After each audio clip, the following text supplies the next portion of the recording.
Dominic, a super win, 3-0 here at Turner's Cross on the TG Car cameras. You must be delighted with your team's performance today. Yeah, absolutely. From 1 to 11, as we call it, old school, and then for the 5 girls, they come on, everybody played their part. I couldn't be happier. End of story, I couldn't be happier. Off the back of last week's loss to Bohemians, it was probably a bit of an off day. Was there maybe a bit of pressure, a bit of expectation from your own side to go out and right a few wrongs and show what you're capable of? Yeah, look, we spoke about it during the week and we showed in our analysis of the game it was probably 2 individual errors that caused the loss. So we knew there wasn't a whole pile that went wrong, just individual errors that we hadn't made in the previous matches. So we knew it was easy to set that right. Other than that, you look at the game, we had a few chances, we did score, so probably think we could have come out of it with a draw, and if you come away out of there with a draw, you're happy. So look, these things happen in football, don't they? I think they probably had 2 or 3 chances and they scored 2, and from individual errors, as we say. Probably took Treaty a while to settle to the game in the first half, and Cork City had some dominant spells, but I think it's fair to say in the second half you really ran away with it and you had them pinned back for large periods.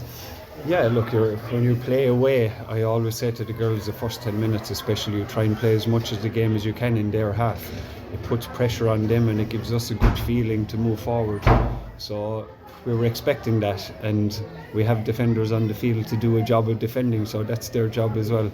They did it brilliantly, and then when we got our chances we took them and played some really nice football in the second half. 3 spectacular goals, a cracking strike from Katie Lawley to open the scoring, an assist from Delena Friesen for that first goal, and 2 from Delena straight after it.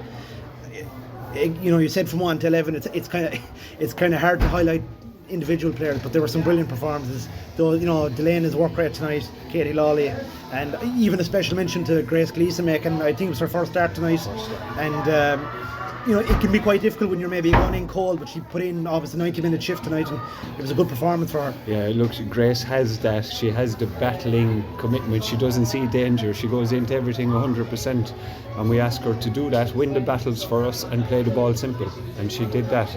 I mentioned as well to Cara Griffin on the wing, I'd say she must have ran 50 kilometres tonight. She'll sleep well tonight. The 2 girls at the back, absolutely outstanding. Ayaka and Grace either side of them, Annie in goal. Look, they were all top class tonight. We're absolutely delighted with them. Another mention as well for Stephanie Young. She was signed in the off-season but only arrived recently. Good introduction off the bench, and she was very busy up around the Cork City rearguard. Made herself quite busy. A good addition to the squad. Oh, amazing. This girl has come in now with a little bit of an injury, so she's been rehabbing for a couple of weeks. She only trained with us a little bit on Tuesday, trained all Thursday, and myself and Shane are looking at her going, we have to give her some time. She's class, so she's going to be another addition to the team. You've seen in the last few weeks we're down to maybe 13 or 14 players only fit, so we'll take everybody, and she's come in. She seems like she's got a great attitude, and you can see the touch of class when she came on as well. I won't keep you much longer, Dominic, but a big home game next Saturday against Piedmont United, the reigning champions. You know, it's a big opportunity for Treaty United to prove themselves against a big side, and I'm sure we'll be wanting to see a good crowd out for that game as well. Yeah, look, we take every game as it comes, whether it's we started with DLR and we'll be off to Wexford in a few weeks, but next week it's Piedmont, as you say. It's another test for the girls. I say to them when we come up against the top teams in Ireland, I say, here's a chance for you to see how you fare against the best. So we have them at home. We've had a great win tonight. I know they won as well today against Shamrock Rovers today, so they're on a bit of a high. So we're looking forward to it. I'm actually looking forward to seeing them live. I haven't seen them live, and to see what kind of players they have as well, and a big test for our girls. Any injury updates? I know that Kaylee Books was missing tonight, Gillian O'Toole as well, and I would imagine Laura O'Neill is nearing closer to returning as well. Yeah, so Laura is starting jogging this week coming, which is brilliant. It brings a big smile to her face. She's been so unlucky.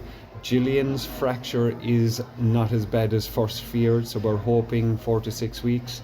And Kaylee had a pre-planned trip home to Canada, so that's where she is.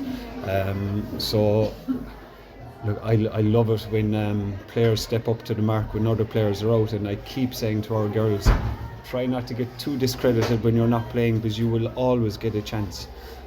We've had Leah in for 2 matches while Ayaka was out, who did a brilliant job for us, as you say, with Grace Gleeson in tonight, with Kate played last week, Kate Donovan.